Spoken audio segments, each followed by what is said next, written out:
Mwalipesa Bible? Ila bit. Okay, tazegulani Genesis 1 verse 28. Okay. Genesis. Genesis 1 verse 28.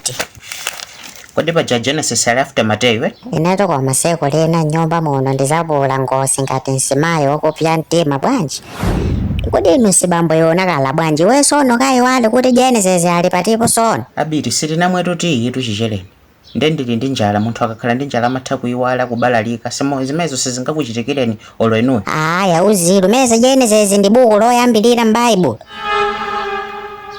Basi chabwino sole mwandiunikira basi ndikundinda mwandiunikira basi ndikutsegula Genesis mwene nake. Komano sina zindizopeza chizoni zochiriza manyazi inusona mukayi wale pamene pali Genesis.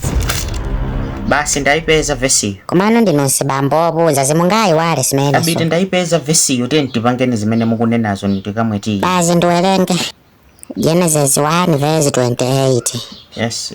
Mulungu ndipo anadaliza iwo ndipo adati kwa iwo mubalane mucholokane muzaze ziko lonze lapazi muligonjeze.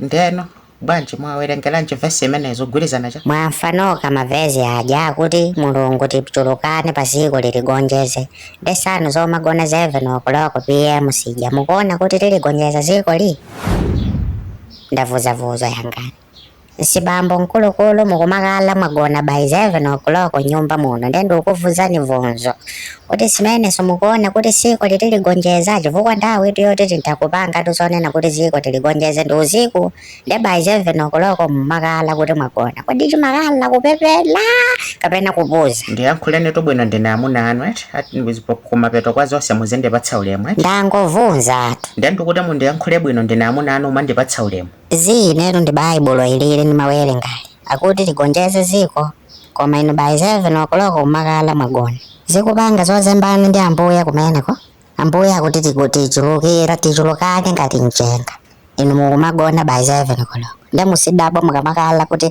ndefuse mukumela sambili musidabo mukamakala simukupanga bezi muntu nsibambo mangooneka ngati mbatatezi pamene muli musidabo anu ngani yake inu mukumazembana ndi Bible nkhani tu imeneyo ithere pompo mundiphulitsa ngozi ndili ndi Bible manja munditha kuisiyapo Bible nkukugwirani nthupi wamva mayi ndilemekesena atiliki ndilemekesena nakuluma kunkhongo kalekale ine simayi ndimagona 10 PM sibambo kugona 7 PM simayi ndindani pamene sebiti biti